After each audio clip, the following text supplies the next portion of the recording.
বৈষম্য বিরোধী ছাত্র আন্দোলনের আলটিমেটামে পদত্যাগ করেছেন বাংলাদেশের প্রধান বিচারপতি ওবায়দুল হাসান। গত 10 আগস্ট সকালে ফুল কোর্ট সভা ডেকেছিলেন বিদায়ী প্রধান বিচারপতি। তবে বৈষম্য বিরোধী ছাত্র আন্দোলনের প্রবল প্রতিবাদের প্রেক্ষিতে সেই সভা বাতিল করা হয়। এর আগে প্রধান বিচারপতিকে ফ্যাসিবাদের দোষর আখ্যায়িত করে পদত্যাগের দাবিতে আলটিমেটাম দেন বৈষম্য বিরোধী ছাত্র আন্দোলনের সমন্বয়ক ও বর্তমানে সরকারের উপদেষ্টা আসিফ মাহমুদ।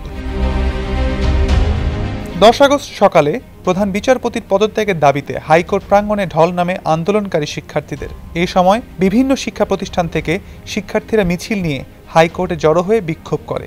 বিক্ষোভে শতাধিক আইনজীবী অংশগ্রহণ করেন। এই প্রেক্ষাপটে অন্তর্বর্তী সরকারের আইন, বিচার ও সংসদ বিষয়ক উপদেষ্টা ডক্টর আসিফ নজরুলের সঙ্গে কথা বলে পদত্যাগের বিষয়ে নীতিগত সিদ্ধান্ত নিয়েছেন বলে সাংবাদিকদের জানান প্রধান বিচারপতি ওবায়দুল হাসান।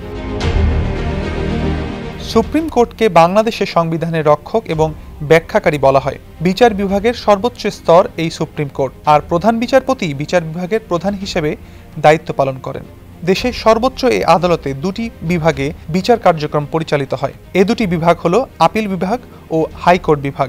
এই দুই বিভাগের সকল বিচারপতির অংশগ্রহণে যে সভা অনুষ্ঠিত হয় তাকেই ফুল কোর্ট সভা বলা হয়। বিচার বিভাগের প্রধান হিসেবে এই সভা আহ্বানের এখতিয়ার প্রধান বিচারপতির। ফুল কোর্ট বৈঠকে বিচার বিভাগের বিভিন্ন বিষয় নিয়ে সবার সাথে আলোচনা করেন প্রধান বিচারপতি। অনেক সময় জরুরি বিষয়ে সিদ্ধান্ত নিতেও এই সভা আহ্বান করা হয়। আপিল বিভাগ বিচার পাওয়ার সর্বশেষ ধাপ। এখানে যেসব মামলার বিচার কার্যক্রম পরিচালিত হয় সেগুলো হাইকোর্ট বিভাগ থেকে নিষ্পত্তি হয়ে আসে। সেসব মামলার আপিল আবেদন শুনানি হয় আপিল বিভাগে, অর্থাৎ হাইকোর্টের দেয়া চূড়ান্ত বিচারিক রায় পর্যালোচনা করে আপিল বিভাগ। বর্তমানে সুপ্রিম কোর্টের আপিল বিভাগে 7 জন বিচারপতি রয়েছেন। আপিল বিভাগে পর্যাপ্ত বিচারক থাকা সাপেক্ষে 2 বেঞ্চে বিচার কার্যক্রম পরিচালনা করা হয়। একটি প্রধান বিচারপতির বেঞ্চ আর একটি আপিল বিভাগের সর্বজ্যেষ্ঠ বিচারপতি পরিচালনা করার রেওয়াজ ও প্রথা রয়েছে। 250-টিরও বেশি ডিজাইন অপশন নিয়ে ওয়ালটন স্মার্ট ফ্রিজ, বোঝে আপনার প্রয়োজন।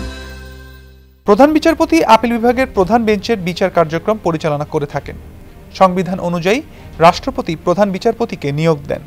আপিল বিভাগের বিচারপতিদের একজনকে প্রধান বিচারপতি হিসেবে নিয়োগ দেন তিনি।